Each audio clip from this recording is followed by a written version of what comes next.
Love getting to do this podcast because we get to huddle together and remind ourselves, talk about, strategize about doing the thing, following Jesus, doing stuff that he told us to do, like loving our enemies and forgiving them. And this way of Jesus is a better way to live. So we get to keep talking about that. I got a great note here. I've gotten a lot of great emails. I'm so thankful for that because it just makes me happy. We're walking this out together. It just pleases me greatly. And by the way, I need some warm feelings. It's literally, I know this doesn't sound terrible, but it's 55 degrees right now in the studio. I live in South Florida, but I mean inside, and I can't get the heater to come on. So we don't, I know it sounds like terrible. no, no one is going to shed a tear for me. I understand. But we don't have like the insulation. I just got back from the Midwest. And yeah, it was zero. Yeah, but everything's kind of set up for that with the heat and stuff. And yeah, it got down to 33 last night, or maybe like 30. It's crazy. And by the way, in case you're wondering, and then I'll dive into this, the whole frozen iguana thing, that's real. If you've heard about this phenomenon where iguanas freeze down here and then fall from trees, I think they survive. I think they do. But they do fall. They freeze and fall. And that's like a thing. We have to look out for that. And the local minor league team down the street here, they're usually the Palm Beach Cardinals, but they have changed their name for next season to the Frozen Iguanas, which I think is awesome. And I'm a Cardinals fan. I just think that's cool. I'm going to get the jersey and stuff. So, anyhow, you didn't need to know about that, but man, it's been cold. So, yeah, so got this note. I love this. Enjoy the podcast. Brant, Happy New Year. I recently used the concepts of unoffendable and forgiving people and praying for people that are bothering me when at the nail salon where the customer service lacked service. They were actually quite they were actually quite rude. I was upset about the whole interaction. While I would normally vent to my sister or in my girls' WhatsApp chat, I drove home from the salon and I prayed for the woman and the salon team that God would bless their business and their families. Yes. I said yes. She didn't say yes, but I was adding some commentary. I acknowledged to myself I was treated poorly and decided to lay it at the foot of the cross. You often say traffic is forgiveness practice. I'd argue customer service is forgiveness practice, often for staff, sometimes for the customers themselves. I was wondering if you could explore the topic of living unoffended in relationship. I find it's one thing to forgive a stranger and move on, like your truck driver incident, an email from a listener, etc. But I find the bigger challenge in forgiveness is the practice of living unoffended with people you know and you know should know better. Backhanded compliments, being rude or lacking thoughtfulness or care, etc. I find these things harder to navigate and the sting to last. I also wonder if you can explore the concept of living unoffended at the intersection of race and or gender, like misogyny at work, microaggressions, like people assuming the black person living in an upscale building carrying the pizza has to be an Uber Eats driver instead of living in the building as a tenant, that sort of thing. Thanks for reading and for your work in the world. That is from Nikki in Toronto. Awesome email. First thing, I don't think about the race and gender based offenses. I don't think they're fundamentally different from others. There are consequences that are specific to the context and what happens and stuff for sure. But I would say our posture is still forgiving as we've been forgiven. It's still the same approach. It's like, here's another opportunity for me to thank God for what he's done for me by extending grace and mercy and praying for blessings on the head of somebody who is acting like my enemy and being a jerk. So I think that's the same thing. Again, consequences, I want to talk more about this in a moment, but consequences are still a real thing. As far as people close to us, here's the thing. It's related to the traffic thing. When I talk about traffic's forgiveness practice or nail salon customer care has forgiveness practice, that stuff does have an impact if we practice. The reason I suggest traffic is because it's actually low leverage and it's higher leverage in your house, right? It's higher leverage with the people close to you. There's just more emotion there. Traffic should be the easy stuff because we don't know those people. Like, it's usually not personal what they did. They would do that to anybody. So it's hard to, it's easier, I think, because it is more low leverage. That's the practice point. Just like oh gosh, any sport like volleyball practice is practice. So It's low leverage. Nobody's watching except your teammates and the coaches. But man, when it's down to the last game and you're up by 1 point, you're going for the win, and you're serving. Well, and the crowd's there. Like, well, that's different. So that's higher leverage. So I feel like the practice is the traffic stuff. It's also the customer care stuff. But when it comes to home, you will have benefited with the people close to you at work or home.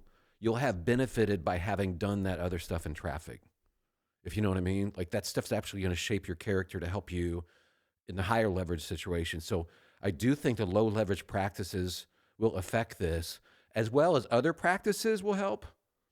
Like, listen, honestly, listening to this podcast, not that the podcast is magical or anything and it's highly flawed, I'm flawed, whatever, but together we're talking about this. I think that's actually a practice. Like you're deliberately engaging with this content to remind you, oh, yes, I want to live this out. Like just focusing on it alone, that's actually a spiritual practice. I do this too when I'm out for a walk. I walk a long way every day, and I'm usually listening to a podcast that's not the most entertaining all the time, but I know I'm learning, and so I'll make notes and stuff. Well, that's actually become a spiritual, because it's scripturally based too, and it's Jesus focused. Like that's a spiritual practice.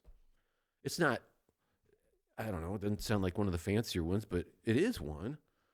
So I think those sorts of practices will affect you too. Obviously, you going for a walk, having quiet time to talk with God, observing the Sabbath, those kind of things that don't seem related will actually shape us to respond differently when it comes to our family members. We're drawing from depth. We're drawing from something. Again, just focusing on it like you are now by listening to this. You'll be drawing from that when you're under the gun and somebody does the thing in the house. Another thing that helps, the spiritual aspect of things. Again, reminding yourself that there's a backdrop here. That may come easier with strangers. We talk about how it's not against flesh and blood, but there's a spiritual battle that's going on, and people get used spiritually by the enemy. And when we understand that struggle is happening, I think we can also, if we become aware of that more naturally, we're focused more on it, that actually can help, because that's in the home too.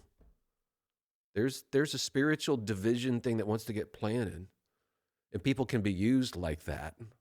We've got this opportunity to take that bait and go for it and destroy the relationship for the day or the month or years, or not. But man, it matters. I know this. You would think that relationships that are home relationships, where you see people every day, for instance, or a lot, you'd think that they'd be so resilient because, hey, I'll see you tomorrow. So I know I said this thing today, but we got weeks to work on this, months, years. You can still burn everything to the ground in one day. You can burn everything to the ground in one conversation. It can take a long time, if ever, if you go for the jugular. So the idea, oh, hey, I lost my temper. I said, yeah, that's just the way, let's let it go. Like, I've learned that too. Like, I cannot do that. I'm not going to go for the jugular. I'm not going to do that. Like, these people closest to us. One of the things that's wild to think about Jesus telling us to love our neighbors as ourselves. And he also talks about loving our enemies. You're basically talking about, Nikki, you're like, what if our neighbor is our enemy? What if both of those categories are true in the same person? That is really difficult. But all this stuff still applies.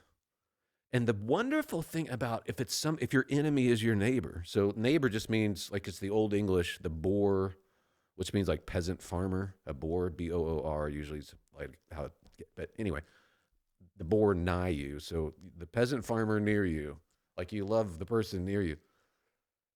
You can actually do something in these high leverage situations that you can't do in traffic, generally speaking, or you can't do if somebody you struggle to love, somebody you struggle to pray for is a politician or somebody in the news or some media figure or something. If there's somebody near you, you can do actively besides praying that God blesses them and their family, which counts. That is a big deal. But you can actually do something physically in the world tangibly in a different way by doing something kind for them, even if they don't deserve it, especially if they don't deserve it. You can find a way to do something kind, because what will happen, I've used several examples, but I keep returning to the one for some reason. The dude at the health club, the manager at this gym we were at, this little gym my wife and I went to, he hated me. I don't know why, but it was kind of a running joke. My wife and I both noticed that this guy did not, he just did not like me. I can't remember what was going on, but so I didn't like him. I mean, my natural reaction to being hated is not like that guy. And so I got him a gift for Christmas. I got him like a $20 Starbucks gift card or something and a Christmas card just for me. Just said, hey, man, I appreciate your work. It's got to be hard, but I'm so glad we have a great gym we can work out at. This is just a little token of my appreciation for what you do. So his attitude did a 180 from then on. It's like, hey, Brant. But I know that it had to surprise him. But the big picture, again, isn't just the reaction from him. It's that I was suddenly rooting for this guy. While I'm writing the card, I can sense my heart switching from this guy's annoying, I don't like him, to I'm for him. Isn't that wild? Like that fast. So you can actually, if you can muster the creativity and the energy to do something small but wonderful for somebody in the midst of them being a jerk to you, there's something really wonderful about that. It turns away your wrath and theirs. A better example, I wrote about it in Blessed Are the Misfits, I think, was my wife and I were arguing about something while I was writing the book, arguing, and she disappears from the table or whatever, and then she's in the kitchen. She's like, hey, you want some tea? That was her response to our argument. I was like, yeah, I would like some hot tea. That'd be really good on this winter day. And so she makes me some hot tea in the midst of our argument. Well, obviously that changed the tenor of everything.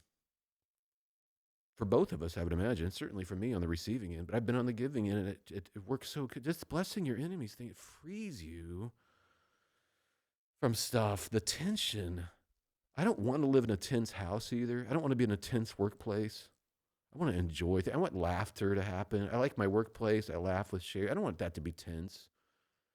I like my home being peaceful, not peace at all costs, a genuine peace where we're dealing in reality, but we're also loving each other in spite of the fact that we can, sparks can fly when iron sharpens iron, and we challenge each other. And I had to apologize last night for something. I was like, man, my judgment was off. And that's just life together. But man, peace, so great. It is so great, peace. So yeah, I would do that. Be creative about loving people in the midst of your up close tension. So I hope that helps. Just talking about this stuff, it helps. I was gonna revisit this thing about the consequences deal, and maybe we can talk about this next episode. But I had another thing I want to talk about too next episode. But there's this thing going on with these pastors and at the national level and cover-ups of stuff that's so terrible. And they covered it up for years. And I don't have to get into all the details. You can watch Mike Winger's videos on YouTube. I think he does a great job, but he's exposing a lot of this stuff. And I think he's just doing an excellent job of it. It's not vengeful. It's just, this has to be done to protect people. But there was a question on one podcast. They were like, so should we forgive these guys or should we ask them to step down? And my response, I don't know what your response to that is. If you know they're guilty, should we forgive them or should we ask them to step down? My response is both.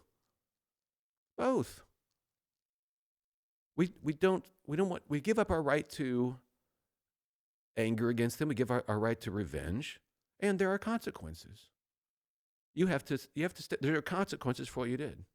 There has to be, in this case. But it's not. People don't know what forgiveness is, even in mature Christian circles. I'm really surprised about that. And a lot of the confusion comes from that they actually don't understand it. So I want to talk about that in the next episode. Since we're running out of time here, I like to keep these kind of short. And thank you for listening. I really appreciate it being on this journey with you.